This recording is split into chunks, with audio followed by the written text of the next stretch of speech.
Hello guys, welcome back to my channel. Kenalkan, nama saya Desfri Nathan dengan NIM 211041738. Di sini saya akan menceritakan kembali terkait video analisis lingkungan buku. Mari kita langsung ke videonya. Baik, kembali lagi teman-teman. Di sini saya akan menceritakan terkait dengan video analisis lingkungan bisnis. Pada suatu hari, Mark Singer adalah seorang ahli pemasaran yang bekerja di MyAssociation.com, bersiap untuk memberikan penjelasan tentang analisis kristal pada merek Nike. Dia mengingatkan dirinya untuk memberikan latar belakang singkat tentang perusahaan tersebut. Merek Nike memiliki nilai global yang sangat besar, yaitu mencapai 32,4 miliar dolar AS pada tahun 2019. Perusahaan ini juga membukukan laba bersih sebesar 4,03 miliar dolar AS secara global.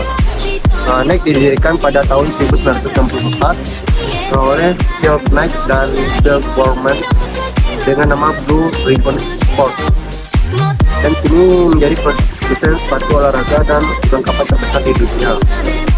Mark setelah memberikan gambaran awal, Mark mulai menjelaskan analisis sosial untuk merek Nike. Dimulai dari faktor politik. Dia menyiapkan bahwa proses bisnis Nike sangat beruntung pada jenis pemerintahan di negara-negara tempat mereka beroperasi. Kemudian pemerintah yang terbuka dan stabil memberikan peluang yang menjanjikan bagi perusahaan Nike itu sendiri. Namun, Mark juga menyoroti beberapa tantangan politik yang dihadapi oleh Nike, seperti sanksi US terhadap Iran dan kontroversi kampanye Just Do It yang menuai kritik. Dia juga menjelaskan bahwa Nike harus menghadapi berbagai rintangan, regulasi, kebijakan hukum, kemudian masalah hukum, dan menjalankan bisnisnya. Selanjutnya, Nike juga beralih pada faktor ekonomi. Dia menekankan bahwa kinerja bisnis Nike sangat dipengaruhi oleh kondisi pasar, terutama di Amerika Serikat. Namun pertumbuhan ekonomi yang di negara maju serta biaya tenaga kerja yang sering rendah di Asia Timur mendukung pertumbuhan Nike dalam beberapa tahun terakhir ini. Kemudian dalam penjelasan yang komprehensif, Mark berharap dapat memberikan pemahaman yang jelas kepada audiensinya tentang bagaimana faktor-faktor ekonomi mempengaruhi strategi dan kinerja pada merek. Kemudian Mark mengetahui faktor-faktor yang telah mempertahankan pertumbuhan Nike, yaitu seperti yang pertama, faktor politik dan ekonomi. Dalam faktor politik dan ekonomi ada terdapat beberapa poin yang harus diketahui, yaitu satu, kebijakan outsourcing ke negara-negara Asia yang dilakukan Nike sejak 1990-an. Ini juga mempengaruhi bagaimana pertumbuhan pendapatan terhadap perusahaan Nike. Dan yang kedua yaitu pasar-pasar negara maju seperti AS yang relatif stabil dalam memberikan pertumbuhan yang stabil bagi Nike. Yang ketiga, Nike memiliki peluang lebih baik untuk menembus pasar Inggris, Australia, dan pasar menjanjikan lainnya. Dan yang kedua yaitu faktor sosial. Yang pertama, peningkatan kesadaran kolektif, tenaga kebugaran, dan olahraga. Yang kedua poinnya yaitu pertumbuhan kekayaan individu dan negara berkembang. Kemudian untuk yang ketiga, pendekatan yang dekat pada keamanan produk dan kualitas yang lebih baik di negara-negara berkembang. Dan untuk faktor yang ketiga yaitu faktor teknologi.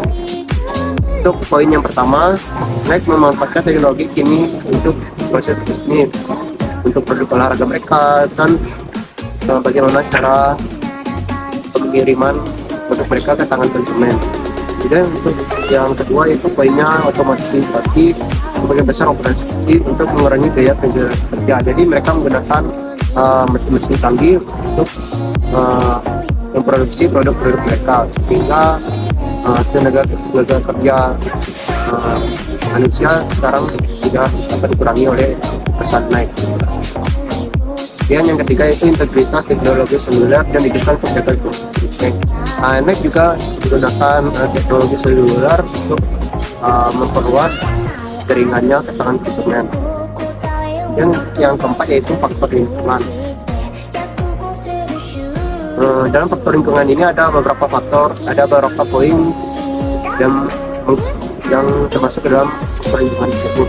Itu yang pertama poinnya adopsi ISO 14001 untuk mengembangkan produk yang ramah lingkungan.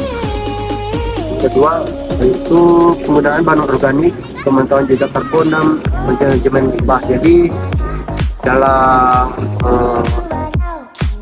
menghadapi dampak lingkungan, dia juga memperhatikan beberapa kebijakan dan aturan yang untuk menaati regulasi dan aturan terkait dengan lingkungan.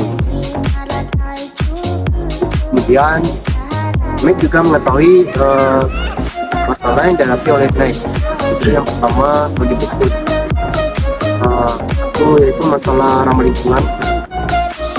NEC produknya lebih mudah didaur ulang dan penggunaan pelarut pada satu NEC sekitar 85% lebih sedikit dibandingkan merek lain seperti Tiger. Jadi ini juga merupakan keunggulan bagi NEC terhadap pesaing lainnya yang dapat dilakukan oleh NEC itu dapat memperhatikan dampak produknya terhadap lingkungan. Kemudian secara hukum NEC telah menghadapi banyak hambatan terkait legalisasi dan diskriminasi gender dan kondisi kerja yang buruk.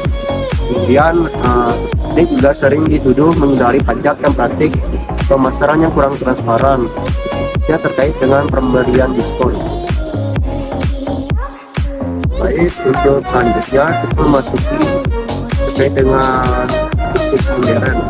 Saat ini bisnis modern memerlukan step organisasi untuk merencanakan dan menyusun strategi operasional mereka. Banyak faktor eksternal yang mempengaruhi bisnis, salah satunya adalah lingkungan politik, baik lokal maupun internasional. Perubahan kebijakan dan undang-undang pemerintah juga bisa berpengaruh terhadap bisnis ini. Jadi penting bagi kita untuk memahami bagaimana faktor politik yang bisa mempengaruhi aktivitas bisnis kita. Ya, jika kita bisa lebih cermat lagi menghadapi dan mengamati posisi lingkungan risiko pada lingkungan politik, kita juga dapat memitigasi dampak politik terhadap bisnis kita. Kemudian sebenarnya ada beberapa faktor yang mempengaruhi dua bisnis kita. Yang pertama yaitu yang kita bahas yaitu korupsi, pembebasan kontrol perdagangan, kita bahas birokrasi terlebih dahulu. Bisnis yang beroperasi di negara-negara dengan birokrasi yang tinggi sering menghadapi proses persetujuan yang bertele-tele, pengambilan keputusan yang lambat dan peraturan yang tidak jelas. Ini menyebabkan banyaknya oknum-oknum yang melakukan korupsi, sehingga pendapat tersebut dapat mempengaruhi kemajuan dan mempersulit perusahaan dalam lingkungan birokrasi. Juga ini menimbulkan biaya tambahan untuk bisnis karena mereka harus mengabaikan waktu dan uang serta ekstra seperti pembayaran biaya perizinan, kemudian tingkat korupsi yang tinggi, menghambat pertumbuhan ekonomi dan menurunkan investasi langsung. Ada yang kita kenal dengan foreign direct investment, karena investor tidak mau, mereka berpikir bahwa negara-negara korup ini nggak ada yang menjamin aset mereka, sehingga ini menghasilkan tidak percaya mereka terhadap negara-negara tersebut. Dapat kita ketahui Tesla membuka perusahaannya di Indonesia dan menjalankan bisnisnya di Indonesia. Tesla melihat bahwa nggak ada jaminan bisnis dia yang akan aman di Indonesia, sehingga mereka tuh banyak melakukan diskusi dengan pemerintah Indonesia tanpa membuat keputusan yang jelas. Juga kita tahu bahwa perusahaan-perusahaan digital yang diundang oleh Kominfo berguguran karena mereka mereview bahwa prinsip yang mereka ketahui di Indonesia ini belum aman untuk melanjutkan bisnis di negara-negara berkembang di Indonesia. Baik, mari kita masuk ke pembahasan selanjutnya tentang lingkungan ekonomi. Lingkungan ekonomi sendiri yaitu adalah sebuah sistem dalam suatu negara yang mengatur tentang kondisi keuangan masyarakatnya. Itu kemudian sistem ekonomi merupakan sistem yang berlaku di suatu negara. Sistem ekonomi adalah organisme sosial yang melalui cara masyarakat memperoleh kehidupannya. Kita lanjutkan dari sisi penghidupannya, yaitu hal tersebut terdiri dari individu, rumah tangga, peternakan, perusahaan, pabrik, bank, dan pemerintahan bertindak dan mengatur produksi dan mengkonsumsi barang dan jasa. Ini seluruh elemen yang ada di negara kita itu bisa cukup dilipat dalam satu sistem ekonomi itu. Selanjutnya kita masuk dalam faktor-faktor ekonomi. Jadi faktor-faktor ekonomi itu yang meliput misalnya adanya kenaikan bahan baku suatu produk, kemudian kenapa pabrik suatu buah pabrik membutuhkan bahan baku, ya kenaikan biaya juga mempengaruhi terhadap harga suatu produk. Dan juga lalu adanya masuknya pasar dari persaingan baru, misalnya ada persaingan otomatis, itu juga akan mempengaruhi pada bisnis kita.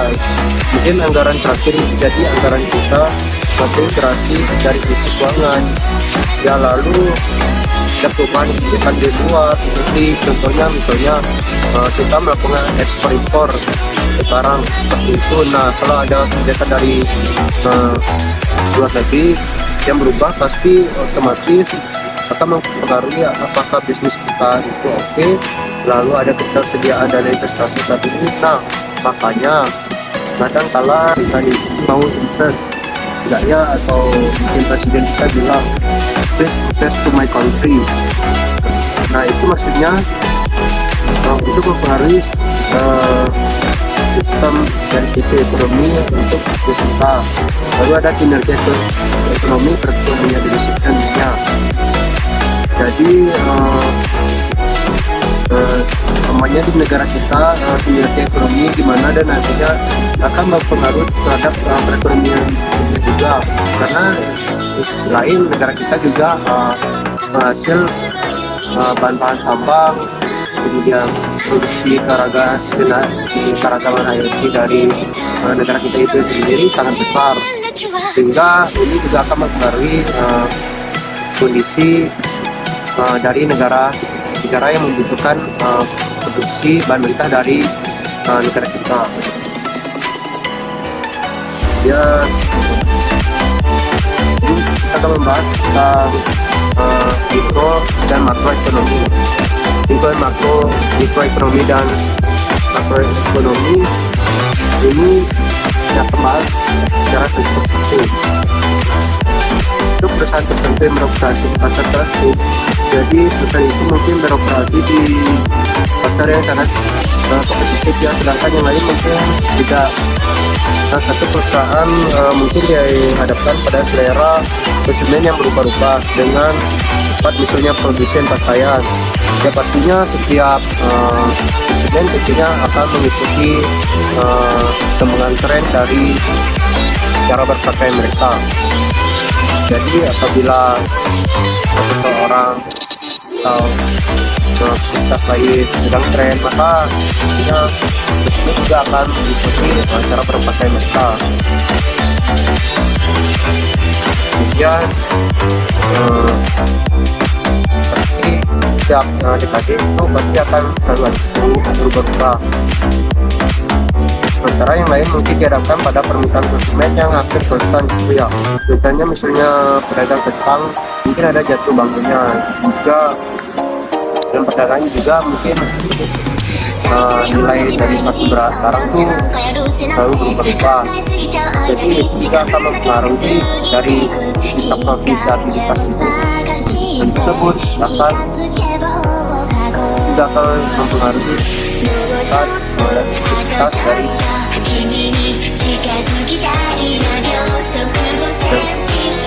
Sedangkan pesan lain itu menunjukkan bahwa biaya kos yang turun itu dan macam-macam itu oke, lalu ada tingkatan makroekonomi. Jadi lingkungan makroekonomi ini adalah situasi lingkungan ekonomi nasional dan internasional di mana secara keseluruhan berarti secara keseluruhan, jadi provinsi itu hanya sebagian, namun makro ini secara keseluruhannya yang mencakup area yang lebih luas. Jadi bisnis secara umum akan jauh lebih baik ketika ekonomi tumbuh berlawanan saat berada dalam resesi seperti yang telah kita lihat. Ya, permulaan bisnis keuangan yang memeriksa lingkungan makroekonomi kita juga akan melihat kebijakan yang diadopsi oleh pemerintah dalam upaya mereka untuk menggerakkan perekonomian. Karena kebijakan ini melihat perpajakan, nilai bunga, kemudian nilai tukar dolar terhadap rupiah, tentu akan berdampak besar kepada lingkungan ekonomi tersebut. Kemudian kita akan melanjutkan pada faktor sosial, di mana hubungan sosial suatu perusahaan atau suatu negara juga berpengaruh terhadap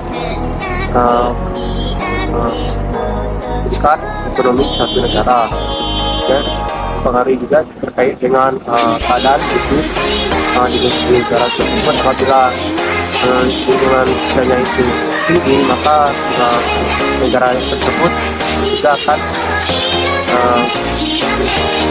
lancar dalam kita. Kemudian selanjutnya terkait dengan faktor legalitas. Jadi legalitas atau hukum di suatu negara juga berpengaruh terhadap kondisi suatu bisnis. Apabila kebijakan suatu negara itu mendorong perekonomian di negara tersebut, maka bisnis juga akan makin maju. Dan apabila perekonomian suatu negara itu menggambar maka otomatis ekonomi di suatu negara itu juga akan melambat. Kemudian kita akan memasuki kepada lingkungan ekologi. Ini itu tentang terkait dengan kebijakan lingkungan seperti penggunaan barang-barang yang ramah lingkungan, kemudian bisnis yang menerapkan dan mengikuti aturannya terkait dengan itu menjaga lingkungan hidup tetap bersih dan terhindar dari produk-produk yang menyebabkan banyaknya sampah-sampah dan masyarakat, seperti penggunaan sampah plastik itu. Ini bertolak belakang dengan kebijakan lingkungan yang fokus pada pemulihan lingkungan, juga menjaga kelestarian lingkungan. Tentu ini juga sangat berpengaruh. Jadi oleh karena itu kita juga perlu memperhatikan dan terus menjaga lingkungan kita agar tetap lestari dan tetap bersih. Jadi apabila lingkungan kita bersih dan nyaman, tentu konsumen juga akan senang dengan berada di pesan kita. Kita konsumen juga akan senang kita memasuki dan kita berbisnis di perusahaan kita. penelitian jadi hanya itu saja terkait dengan faktor-faktor yang dapat saya paparkan. Jadi teman-teman, dari penjelasan terkait dengan investor tadi, saya harap teman-teman dapat memahami dan mengenal lebih dekat lagi terkait dengan analisis politik, ekonomi, sosial, teknologi, dan legalitas terhadap bisnis. Kita harap dengan ada teman-teman tidak menonton video saya harap bermanfaat bagi teman-teman. Sekian video saya, saya ucapkan terima kasih. See you next time. Bye bye.